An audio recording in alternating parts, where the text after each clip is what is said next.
riche bien sûr wala de grande dame aussi ndax vice-présidente la ñu am actuellement ci conseil constitutionnel. Ouais. Donc loolu nekk loo xamante ni lu am signification la di dellu di ñaanalaat tamit ki nga xamante ni moo ko jiite woon sunu borom xare ko aljana te gën a dotti yërmandeem ci moom. Di wax ne rek jàngat bi ma ciy njëkk a def mooy décision bi dafay appeler à plus d'humilité de la part de mes collègues, notamment ceux qui avaient porté cette loi. Une majorité, elle doit être intelligente. Elle ne doit pas être écrasante, au figuré comme au propre.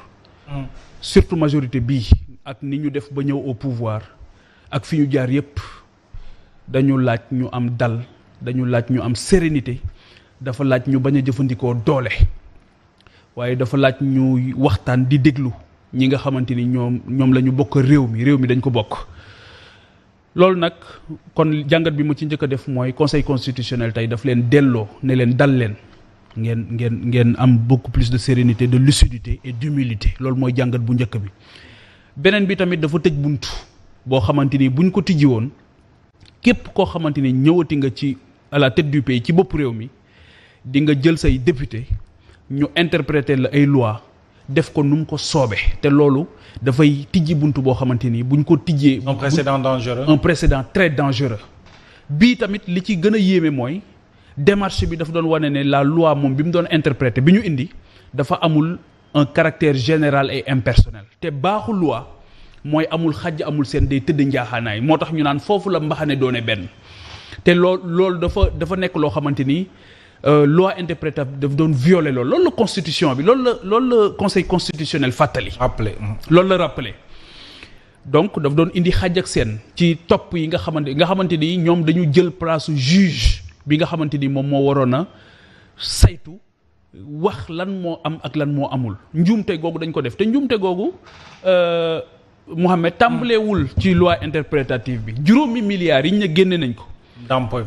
dampe ko ay victimes foofu dañ faa jël place juge parce que juge rek te loolu du njub du maandu du dëggu du dara parce que juge rek ak justice rek ñoom ñoo mën a wax ñii ñooy victime. ginnaaw ba ñu ko saytoo def ci enquête ba xam kan mooy victime ak kan moo ko doonul.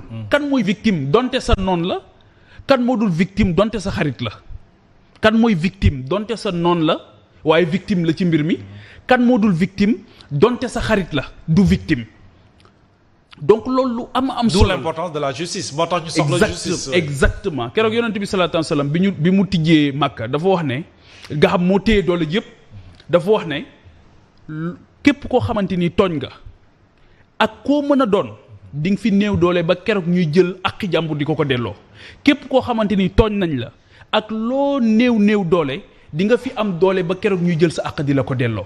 Loolu xewul ci loi interprétative bi mais xewul ci juróomi milliards yi nga xamante ni sa alal daf ci nekk sama alal nekk ci alalu Samba nekk ci alalu Demba nekk ci ku nekk sa alal nekk ci ñu xëy génne ko ñoom ñu ne taxawal nañ seen commission boo xam xamoo ñu ci ne xawma ñu ci ne et cette question a été posée à l'Assemblée nationale boo laajee question sax yi gën a simple nga xamante ni yow lu leer nga ciy jublu ak loo xamante ni dina tax ëllëg du doon aw xas waaye aw tagg lay doon ci suñu réew dañuy dal ci sa kaw jàpp ne dafa am looy waxee alors que li ngay wax rek mooy bu ñu tijji bunt yoo xamante ni pour ñu tëjaat ko day métti donc il n'y a que la justice moom rek moo mën a qualifier victime kan moo ko doon ak kan moo ko doon. Alors satisfaction bi loolu moo tax d'ailleurs appel bi ci loi bi ñaar mooy am lii honorable député Thierno Alassane Sall defoon mooy une abrogation totale. proposé ko lu njëkk.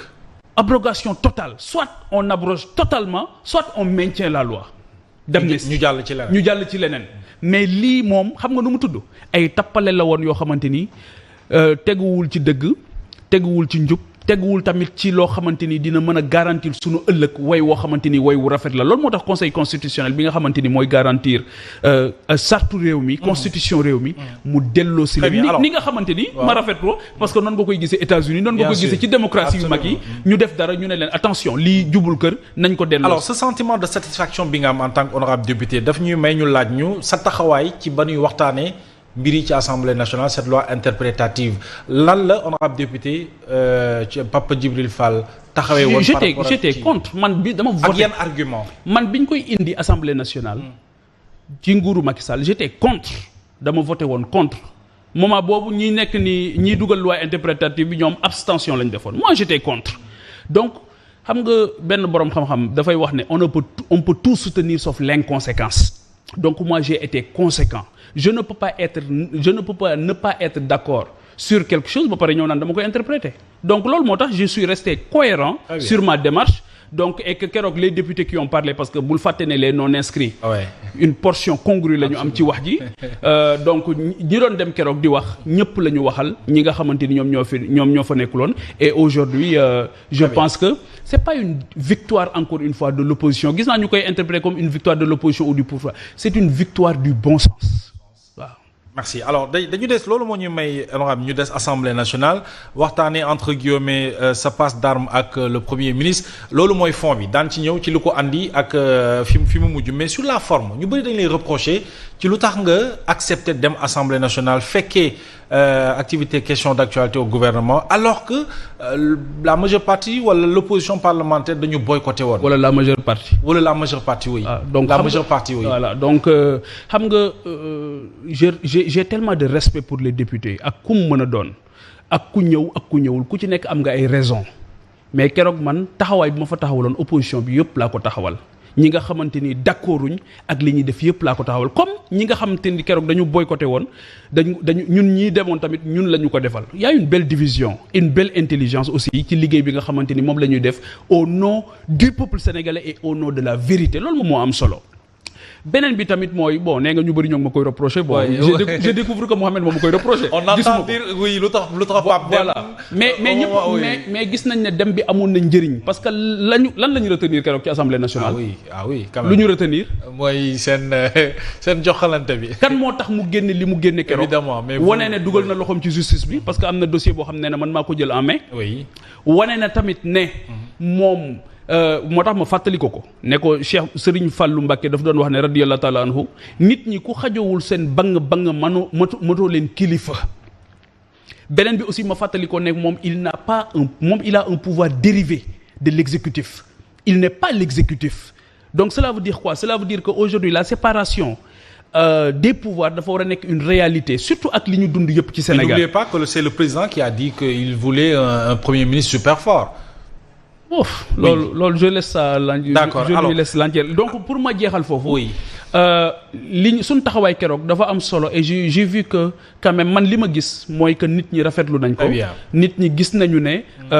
li tax aussi ñu yóbbu ñu assemblée nationale ñoo ngi koy matal te li tax ñu yóbbu ñu assemblée nationale mooy wax dëgg donte dañ lay rey. alors sur fond bi. waaw lan moo interpellé wala ci yan sujet aspect nga interpellé le premier ministre ba. ci tontam wala ci ba mu lay tontu mu yëkkati kaddu yi mu yëkkatee ni mu ko yëkkatee itam njàngat yi nga ci war a mën a def yow.